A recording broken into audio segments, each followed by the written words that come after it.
Madame Dieu, bonsoir. Ce soir, nous allons méditer un verset biblique.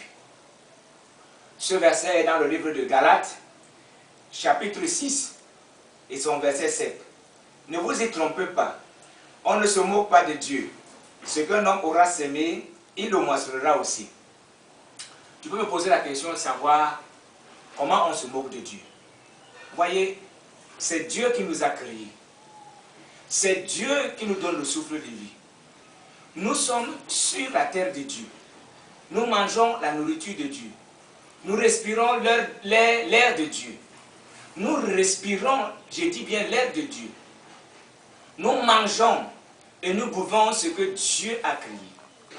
Mais pourquoi aujourd'hui les hommes ne veulent pas reconnaître les bienfaits de Dieu et se tourner vers celui qui leur donne le souffle de vie tous les jours? Se moquer de Dieu, je vais prendre un exemple. Il y a plusieurs personnes qui se moquent de Dieu. Ces personnes qui vont à l'église, qui au quartier sont des vampires, qui au quartier sont des sorciers, qui au quartier ont des écorces, qui au quartier ont des amulettes, des hommes qui au quartier sont des adultères et des fornicateurs, des hommes au quartier qui avortent, les hommes au quartier qui tuent, qui agressent les gens la nuit, les hommes qui cassent les maisons dans la nuit, les hommes qui volent les portables. Ces personnes vont à l'église, donnent les offrandes, donnent les dîmes, prennent les responsabilités. Voilà une manière de se moquer de Dieu. Celui qui ne se moque pas de Dieu, quand il entend la parole de Dieu, il se sent coupable. Ça veut dire qu'il se sent concerné, il sent qu'il est perdu. Maintenant, quand il sent qu'il est perdu, il doit regretter ce qu'il a fait. Il doit regretter ce qu'il a fait. Il doit faire ce que la parole de Dieu demande. Maintenant, il doit confesser son péché. Il doit abandonner son péché. Dieu dit qu'il ne veut pas la mort du pécheur, mais sa repentance, sa conversion. C'est pour ça qu'il dit dans le livre d'Ésaïe, venez, même si vos péchés sont plus noirs que le cramoisi, ils seront blancs comme la neige. Donc, la manière de se moquer de Dieu aujourd'hui, c'est des hommes qui vont à l'église, mais qui ne veulent pas faire ce que Dieu demande de faire. Qui vont à l'église, qui portent les robes blanches, qui entrent dans les chorales, qui sont des musiciens, des chantres, qui aujourd'hui font des choses à l'église, on les apprécie même, mais qui ne marchent pas selon la parole de Dieu. Donc ce soir, le conseil que nous te donnons est que cesse de te moquer de Dieu. Commence à faire ce que la Bible dit. Abandonne ton mal, abandonne ton adultère, abandonne ta fornication, abandonne la masturbation, abandonne le commérage, abandonne tout ce que la parole de Dieu interdit et tourne-toi maintenant vers le Seigneur pour commencer à faire ce qu'il te demande de faire. Dieu nous a donné cette parole.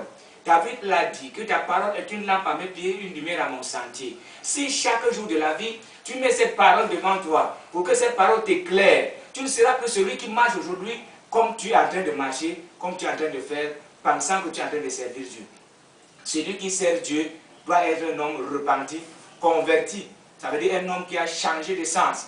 Quand la parole de Dieu l'a trouvé dans une mauvaise situation. Maintenant, quand il accepte la parole de Dieu, il change. Il devient maintenant une personne honnête, une personne fidèle. C'est pourquoi ce soir, nous vous conseillons ici à la maison de l'Évangile de devenir des bons chrétiens. Cessez de vous moquer de Dieu. Parce que ces hommes aujourd'hui qui vont à l'église, qu'on apprécie aujourd'hui, qui sont des sorciers, des vampires, des adultères au quartier, quand ces personnes-là meurent, on appelle les pasteurs et les prêtres pour venir faire les messes.